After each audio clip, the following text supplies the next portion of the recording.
Chapter 22. Sam, can I get you a coffee or something? Sam sighed and rolled her eyes. Connor had been at her office door all morning, offering her coffees, muffins, massages, but she wanted none of it. She knew she looked atrocious. The dark circles under her eyes hadn't escaped her attention when she looked in the mirror this morning.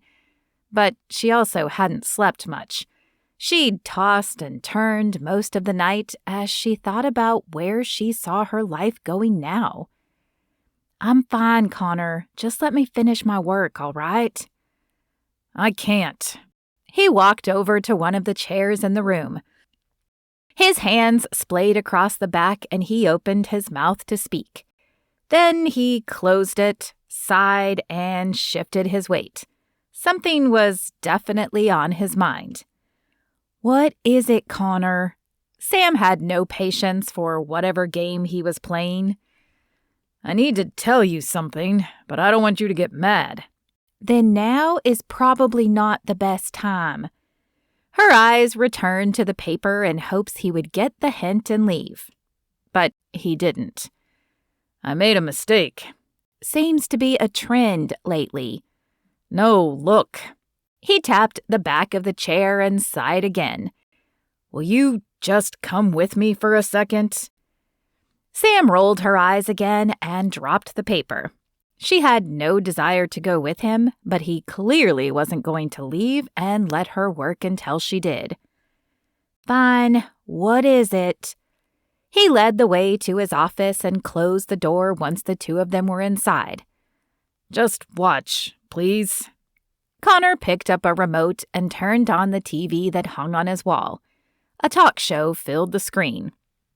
"Did you see that romantic proposal last night?" one of the women asked her co-host. "I don't normally swoon over things like that, but this one was... Well, do we have the footage? Let's just roll the footage." The screen shifted then, and Sam recognized Brent standing in front of a podium. A woman with dark brown hair held a gold statue next to him and an apologetic expression, as if she had no idea what was happening. "Sam, I know we come from two different worlds, but that is what I love about you. You keep me grounded, and I know that I want that for the rest of my life. I'm coming for you, Sam, but I wanted you to see this, to know what's real. Will you marry me?"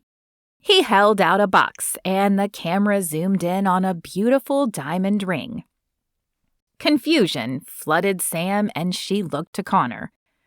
What is this?" Connor sighed and raked a hand through his hair. "It was a setup, Sam. Trisha Daniels, his ex-girlfriend, found out we used to date. She approached me and offered me a large sum of money to get you out of the way. I've been a little underwater recently and needed the money. Plus, I really did care for you and thought if we worked together again, you might see it too." "You took money to break up my relationship?" The room began to spin. "What kind of person does that?" "I'm not proud of it. And after seeing you last night and how many times Brent called..." Sam shook her head. "Wait, what? Brent called? I haven't gotten any phone calls." Connor bit his lip and crossed to his desk. He opened a drawer and pulled something out. "That's because you haven't had your phone." He held it out to her. "I took it while you were in the bathroom. He called you probably as soon as he realized she had set him up. I didn't listen to the message before I deleted it, but I'm sure he was trying to tell you that what you saw with Trisha wasn't what it seemed. He's called 7 times since then, though you won't see them because I deleted them all." "You stole my phone?" How had she not noticed her missing phone?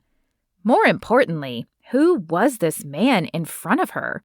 Her friend from high school would never have done such an insidious thing. His head dropped, and his eyes focused on the floor. "I'm sorry, Sam. I needed the money, and I thought I would be saving you. Trisha told me he loved her and that he'd never really leave the Hollywood life." Sam snatched the phone from his hand as white-hot anger flared inside of her. "You had no right." "I know, and that's why I decided to come clean today. The guilt has been eating away at me all week. The more time I spent with you, the more I wanted you to stay here. But it was wrong the way I did it." "I don't even know what to say to you." Sam wanted to yell, to shake him, to throw something, but another part of her just wanted to curl up and cry. Was anyone real anymore? "I understand, and you'll probably never forgive me, but perhaps you can forgive him?" Connor pointed to the TV, which he had paused. Brent's face still filled the screen. "He's waiting outside for you." A barrage of conflicting emotions filled Sam. Brent was here? Sam hesitated, unsure if she wanted to see him or not. "Go. He's got a diamond ring with your name on it, and he's not going away." Sam spared one final glance at Connor before exiting his office. She flung open the door only to run right into a solid chest. "Hi, Sam." Sam stepped back and looked up into Brent's chocolate eyes. "Hi." "I know you probably saw Trisha and me at the award ceremony, but I didn't invite her. They sent her an invitation by mistake, and she caught me by surprise. I thought if I reacted the way I wanted to, that it might ruin my chance at getting my story published. But I hope you also saw what happened after." "I did." The corners of Sam's lips twitched up as happiness flooded back in. "Did you really propose to me at an award show I wasn't in attendance for?" "I needed you to know I was serious, that I had no desire to be with Trisha. I knew she was crazy, but I didn't think she'd go this far. I filed a restraining order this morning, so she can't bother us anymore. It wasn't how I wanted to propose to you, but I didn't want to come home to find you not speaking to me, or worse yet, gone." Sam bit the inside of her lip. He knew her too well. "So, do you have an answer for me?" Hope shone in Brent's eyes as they roamed her face. "You can't be serious, Brent. It's too soon." "Not for me." Brent dropped to one knee and pulled a velvet box out of his pocket. Sam gasped as he opened the lid. The ring had been beautiful on TV, but it was even prettier in person. The diamond wasn't large, but it sparkled brilliantly in the middle, and a row of smaller diamonds lined either side. It was perfect, as she would never have wanted a large, showy diamond anyway. "I was serious, Sam. I need you in my life, and I want to spend the rest of it with you. Will you marry me?" "Yes." Sam threw her arms around Brent. "Yes, I will marry you."